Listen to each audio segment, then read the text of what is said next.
Good morning and welcome to A Closer Look. I'm your host, Linda Fontaine. Today, my guest is Kirk Abner, who is an author and speaker. Thank you for joining us. Linda, thanks for having me on your program. Well, my pleasure. So right here, I am displaying a book, Flower Dog Man. Tell me a little bit about that. You are the author of that, by the way. So tell us, what's this about? Flower Dog Man is a book about the process of actualization. If that's a word you're not familiar with, when an object reaches its full potential, it is actualized. So as to the title of the book, a flower actualized is beauty, a dog actualized is loyalty, and I believe when a human being actualizes, he or she is unconditional love. So right now my readers are learning just basic steps they can take in their own lives, on their own journey, to reach their full human potential, i.e. unconditional love. Very interesting. Well, what brought you to writing this book? Linda, back in 1997, I turned 41 years old, and I did not love myself. In fact, I hated myself. I was miserable. Life was overwhelming. I just seemed like I couldn't make a good decision. I had actually reached the conclusion that the only reason I had been born was to suffer. And that I, Kirk Abner, would never ever know any kind of happiness or success, but only vicariously through the happiness and success of, say, my brother or a couple of select friends. In fact, I was just so miserable that I fell into a suicidal depression, and on 2 different occasions I actually tried to end my own life. Oh my goodness. But you know, the human spirit's very tenacious, and fortunately I was able to make it through that rough patch. And it was the gift of a friend that would actually help turn my life around and begin this journey I've been on ever since. But I've spent a good portion of the last 20 years doing some soul searching and researching and observation, a lot of reading, trying to reconcile how that could even happen. See, I had a wonderful childhood. I'm a lucky fellow. I've got some great parents. My mother and dad have been married almost 65 years. That's great. Our dad had a good job. Mother got to stay home with us. We lived in a nice home growing up in Nashville. Lived in a great neighborhood. My brother and sister and I all got to go to private school. Later on, we went on to college. I was actually recognized by President Ronald Reagan for some work I was doing while I was in school at the University of Alabama. Oh wow, yeah, look at that. And I'll always remember that. But so while my life wasn't perfect, it looked normal. And that's why it would just be so unbelievable that 20-something years later, I would just be so miserable. And so I've spent a long time, the last, like I said, 20 years, trying to reconcile how that could possibly happen. And the result is the book Flower Dog Man. And I have,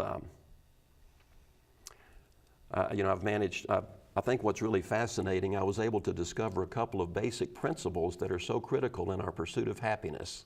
Okay.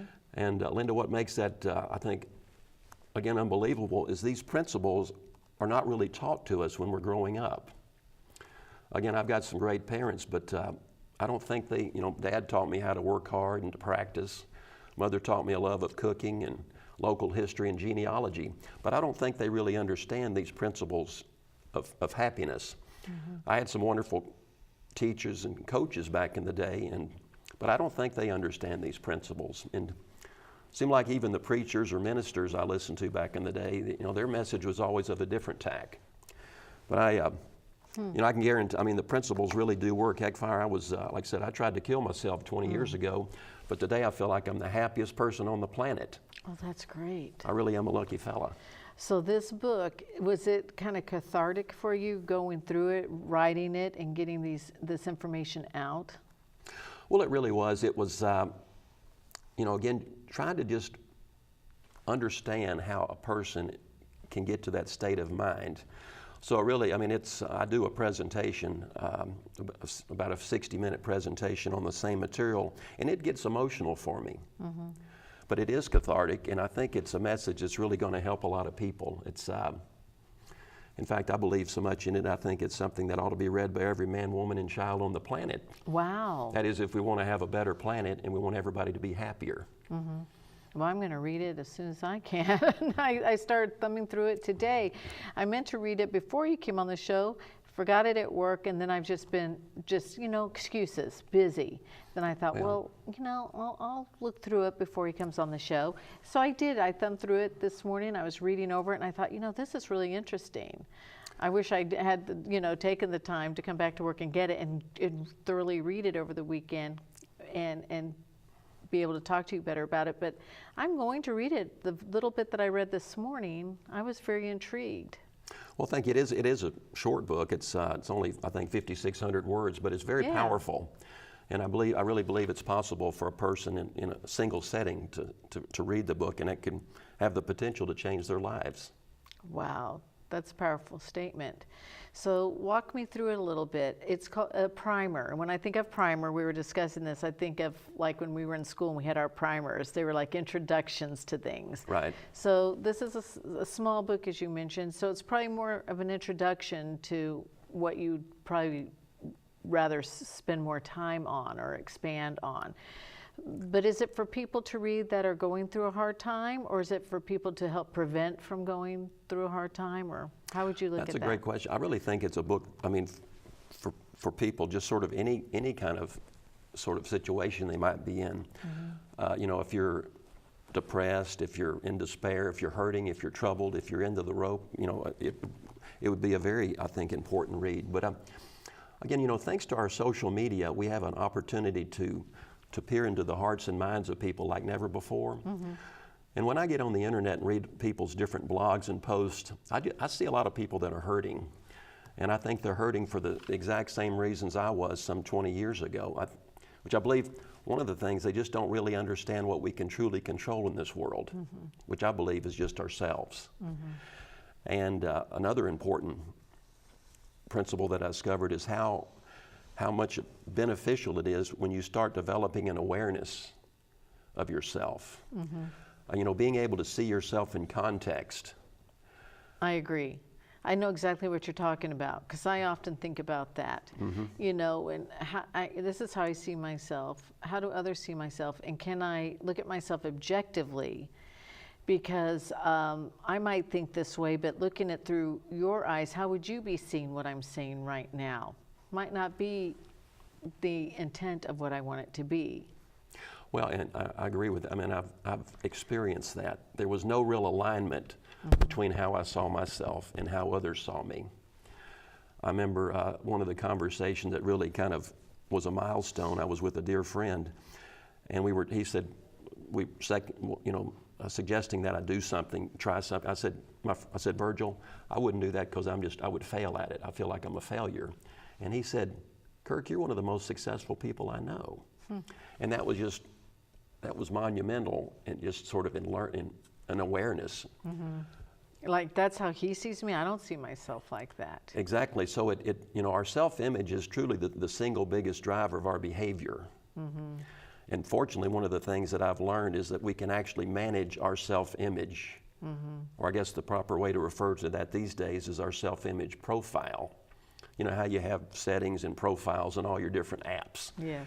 You can actually go in and select things. I think it's the most important consideration we have before us is really understanding who we are as human beings. And I would encourage anybody just to stick with the facts. There's no room in your self-image profile for beliefs or judgments. For example, to say that, I'm single, I'm not dating anybody may be a fact for many, but to say that no one loves me, that is a belief, that's a judgment. And there's no room for that in your self-image profile. Self-image profile. So is that what you're saying is how we look at ourselves or how others look at us? What is self-image profile? I think it's more important perspective from how we see ourselves.